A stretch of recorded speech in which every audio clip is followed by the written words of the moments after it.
Assalamualaikum warahmatullahi wabarakatuh. Alhamdulillahilladzi ja'ala as-siyam junnah wa ja'alahu sabilan musilan ilal jannah. Ashhadu an la ilaha illallah wa ashhadu anna Muhammadan abduhu wa rasuluh. Alladzi ballagha ar-risalah wa addal amanah. Qala Allah Ta'ala fil Qur'anil Karim wa huwa asdaqul qailin. A'udzu billahi minasy syaithanir rajim. Bismillahirrahmanirrahim. Kutiba 'alaikumus syiyam kama kutiba 'alal ladzina min qablikum la'allakum tattaqun. Wa qala aydan syahrul ramadhan alladzi unzila fihi al-Qur'an hudan lin-nasi wa bayyinatin minal huda wal furqan. Amma ba'du. Segala puji dan syukur kita panjatkan kehadirat Allah Subhanahu wa taala. Salawat dan salam semoga tercurah kepada baginda Nabi Muhammad sallallahu alaihi wasallam. Alhamdulillah, pada kesempatan kali ini saya diberi waktu untuk memberikan sepatah dua patah kata tentang keagungan dan hikmah di dalam bulan Ramadan. Ramadan adalah bulan yang sangat dirindukan oleh kita semua. Bulan Ramadan adalah bulan di mana doa kita diijabah. Bulan Ramadan adalah bulan yang kita minta dari semenjak bulan Rajab. Sebagaimana doa yang sering kita sampaikan, Allahumma barik lana fi Rajaba wa Sya'bana wa ballighna Ramadan. Ya Allah, berkahilah kami pada bulan Rajab dan bulan Sya'ban, dan sampaikanlah kami kepada bulan Ramadan. Dan alhamdulillah, Allah telah mengijabah doa kita. Kita telah sampai pada bulan yang sangat mulia, yaitu bulan Ramadan.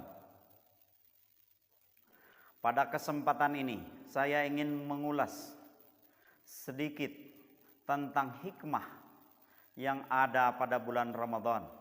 Semoga hikmah tersebut dapat kita laksanakan, dapat kita resapi untuk dijalankan dalam kehidupan sehari-hari, baik pada bulan Ramadan maupun ketika kita sudah sampai di bulan Syawal dan sampai ke bulan-bulan yang lainnya. Di antara hikmah bulan Ramadan, yang pertama adalah tazkiyatun nafsi. Tazkiyah adalah pembersihan, an-nafsi adalah jiwa. Jadi tazkiyatun nafsi adalah pembersihan jiwa. Hawa nafsu berjalan di dalam tubuh kita melalui darah yang mengalir. Darah mengalir disuplai dengan makanan. Ketika kita berpuasa, darah yang mengalir kekurangan asupan, sehingga hawa nafsu mungkin akan berkurang karena limpahan dari makanan yang kurang. Jadi mudah-mudahan dengan berpuasa hawa nafsu kita dapat terkendali sehingga sifat-sifat jelek yang ada pada diri kita dapat tertekan. Karena jalur dan suplai makanan yang menumbuhkan hawa nafsu itu kita kurangi.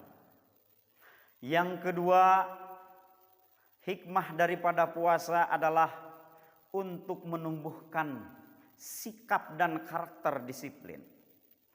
Karena apa? Yang pertama, dengan berpuasa kita berdisiplin adalah dalam makanan. Makanan kita disiplin, waktu berbuka di waktu maghrib dan waktu sahur. Sehingga kita teratur makan. Dengan teratur makan, maka kesehatan kita akan meningkat. Orang Indonesia banyak mengalami penyakit mah.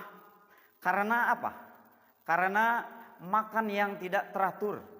Nah, dengan adanya berpuasa, asupan makanan menjadi sangat teratur.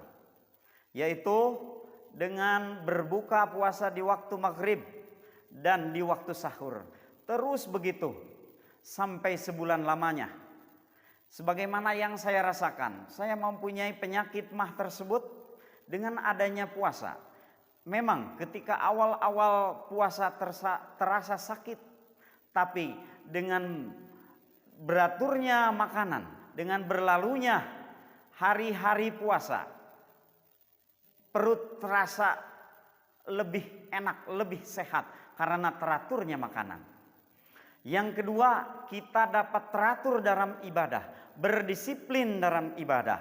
Salat tarawih berjamaah, salat maghrib berjamaah, salat subuh berjamaah. Itulah kita menjadi berdisiplin dalam makanan, berdisiplin dalam beribadah. Dan mudah-mudahan sikap disiplin tersebut dapat menular ke dalam kehidupan sehari-hari kita, baik di bulan Ramadan maupun bukan di bulan Ramadan.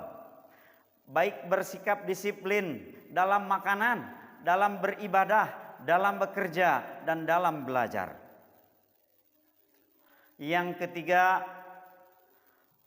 bulan puasa dapat kita ambil hikmahnya, yaitu merasakan kepedulian penderitaan orang lain.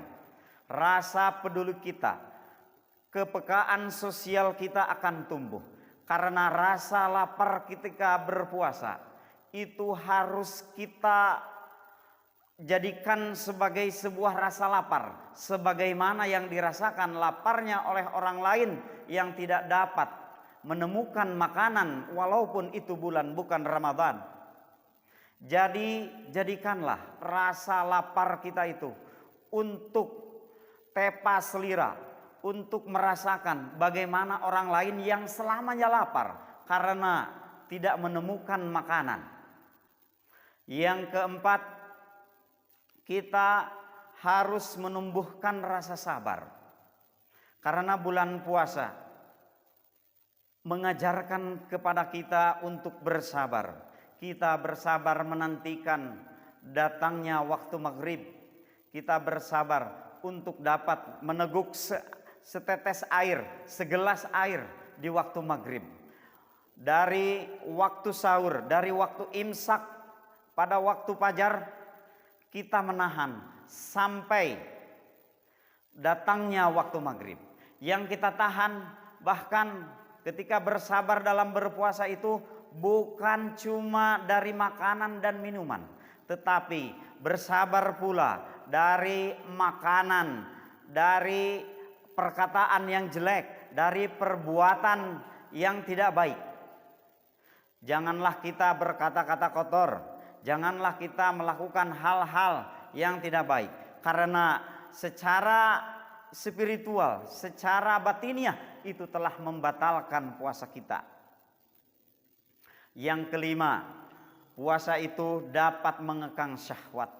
Bagi para pemuda yang belum dapat menikah, puasa dapat menahan syahwatnya, sehingga syahwatnya dapat terkendalikan dengan adanya puasa.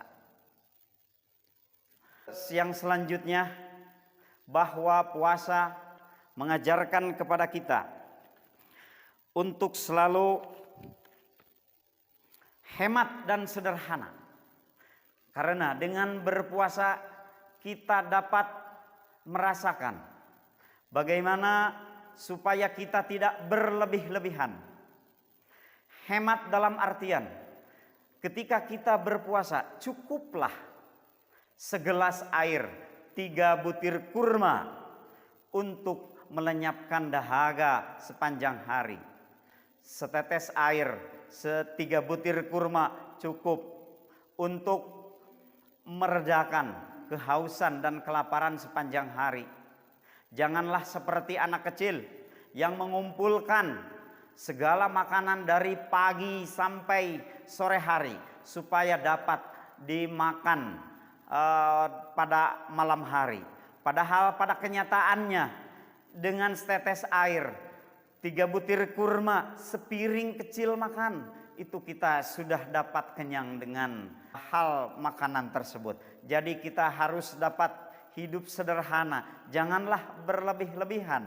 Janganlah terjebak pada flexing, memamerkan, padahal itu tidak perlu bagi kita. Dan hidup sederhana menjadi cerminan orang yang berhasil di dalam berpuasa. Demikian yang dapat saya sampaikan pada pertemuan kali ini. Benarnya dari Allah Subhanahu wa taala, salahnya dari saya sendiri. Wabillahi taufiq wal hidayah. Wassalamualaikum warahmatullahi wabarakatuh.